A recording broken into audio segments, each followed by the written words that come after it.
रामपुर गांव में रामू का परिवार रहता था, जिसमें रामू की पत्नी सुरेखा और बेटी पिंकी रहते थे। पिंकी बहुत सुंदर थी। वो लोग बहुत गरीब थे, उनका गुजारा बहुत मेहनत से होता था। रामू आसपास के गांव में जाकर काम की तलाश करता था। एक दिन रामू बाजार में काम के लिए जाता है। भाई मुझे कोई काम मिल सकता है?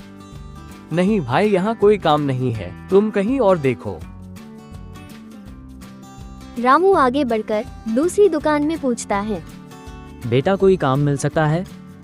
अंकल जी, मैं यहाँ का नौकर हूँ, जब मेरे मालिक आएंगे तो उनसे पूछना। रामू ऐसे ही बहुत सारे जगह पर काम के लिए पूछता है, मगर उसे कोई काम नहीं देता। रामू थक हार कर घर वापस आ जाता है। आज भी कोई काम नहीं मिला, पता नहीं हमारे किस्मत में क्या लिखा है। तुम चिंता मत करो सुरेखा, मैं कुछ कर लूँगा। आप क्या कर लेंगे? कोई काम मिलेगा तो ना कुछ करेंगे। मैं सेठ जी से कुछ पैसे ले आता हूँ। रामू पैसे लेने के लिए सेठ के घर जाता है। सेठ एक नंबर का लालची था। रामू तुम आओ आओ, कोई काम था क्या? सेठ जी मुझे कुछ पैसे चाहिए। अभी तुम पैसे लेने आए हो, पहले के पैसे कब लौटाओगे? सेठ जी मैं पैसे लौटा दूंगा, अभी मुझे सिर्फ 500 रुपए दे दीजिए। ठीक है, मैं दे देता हूँ, मगर मुझे 2 दिन में पूरे पैसे चाहिए, वरना मैं तुम्हारे घर पर कब्जा कर लूंगा। रामू सेठ जी से पैसे लेकर सामान ला देता है और सुरेखा खाना बना देती है। फिर सब बैठकर खाना खाकर सो जाते हैं। अगले दिन रामू काम के लिए बाजार में जाता है, मगर उसे उस दिन भी निराश होकर घर वापस आ जाता है। ऐसे ही 2 दिन गुजर जाता है और सेठ अपने पैसे लेने के लिए रामू के घर पहुंच जाता है। रामू, अभी तक तुमने मेरे पैसे नहीं दिए हैं, तो हमारे बातों के हिसाब से ये घर तुम्हें खाली करना होगा। सेठ जी मुझे कुछ दिनों का समय और दे दीजिए, मैं आपके पूरे पैसे लौटा दूंगा। तभी रामू की बेटी पिंकी वहां पर आ जाती है। पिंकी को देखकर सेठ की नीयत बिगड़ जाती है और वो रामू से कहता है, रामू ये तुम्हारी बेटी है? हाँ सेठ जी, ये मेरी बेटी पिंकी है। रामू, मैं सोच रहा था कि तुम्हारे सारे पैसे माफ कर दूं, मगर तुम्हें मेरी एक शर्त मानना होगा। क्या है शर्त है सेठ जी? मैं उसको जरूर पूरी करूंगा।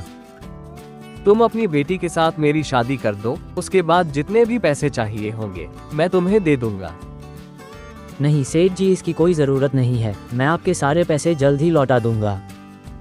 पिंकी ये सब बात सुन लेती है और रामू से कहती है, बाऊजी मेरी शादी उस सेठ से कर दीजिए, इससे आपकी और माँ की जिंदगी खुशहाल हो जाएगी। लेकिन बेटा, हम अपनी खुशियों के लिए तुम्हारी बलि नहीं चढ़ा सकते हैं। रामू, तुम ऐसा क्यों कह रहे हो? मैं पिंकी को रानी बनाकर रखूंगा, तुम चिंता मत करो। रामू ना चाहते हुए भी सेठ की बात मान जाता है और सेठ पिंकी से शादी करके अपने घर पहुंचता है तो उसकी बीवी गुस्से से कहती है, तुम्हारी हिम्मत कैसे हुई दूसरी शादी करने की? क्या तुम मुझे नहीं जानते? तुम इतना गुस्सा क्यों कर रही हो? ये किसी कोने में पड़ी रहेगी। तुमने सोच भी कैसे लिया कि मैं इसे अपने घर में रखूंगी? तुम समझ नहीं रही हो, ऐसे ये रहेगी तो सारे काम ये कर देगी और तुम रानी की तरह आराम करना। मैं क्यों काम करूंगी? आपने तो कहा था कि आप मुझे रानी की तरह रखेंगे। ये तुम्हें रानी की तरह क्या रखेगा? ये खुद दूसरों के टुकड़ों पर पलता है। इसने क्या क्या कहा है तुमसे? इन्होंने मेरे बावर्ची से कहा था कि उनको जितने पैसे की जरूरत होगी ये दे देंगे। ये कहाँ से देगा? ये सब मेरा है। तुम अपने घर जाओ, वरना ये तुमसे काम करवाकर खुद महाराजा बना बैठा रहेगा और तुम भी यहाँ से निकलो। बहुत मुफ्त की अयाशी कर ली है तुमने। मुझे माफ कर दो, मैं तुम्हारे सामने हाथ जोड़ता हूँ, आइंदा ऐसा नहीं होगा। मुझे पता है आइंदा ऐसा नहीं होगा, क्योंकि तुम अब यहाँ रहोगे ही नहीं। रानी सेठ को घर से निकाल देती है और पिंकी भी अपने घर आ जाती है। रामू और सुरेखा को सारी बातें बताती है। तब रामू कहता है, वो ऐसे दिखाता था कि जैसे उसका कितना बड़ा कारोबार है, आज पता चल रहा है कि सब उसके बीवी का था। चलो अच्छा हुआ कि तुम बच गई, हमें तो उनका शुक्रिया अदा करना चाहिए। फिर सब मिलकर रानी का शुक्रिया अदा करने के लिए जाते हैं।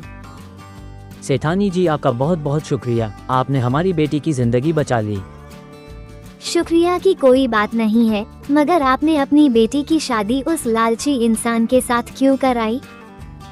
क्या बताऊं सेठानी जी, उसने हमारी मजबूरी का फायदा उठाया है।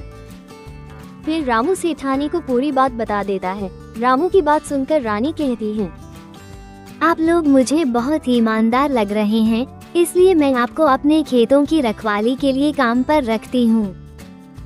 ये बात सुनते ही उनकी खुशी का ठिकाना नहीं रहता। आपका बहुत बहुत शुक्रिया, मैं बहुत मन लगाकर काम करूँगा। फिर रामू खूब मन लगाकर काम करने लगता है, जिससे उनके घर की आर्थिक स्थिति सुधर जाती है और वो खुशहाल जिंदगी गुजारने लगते हैं।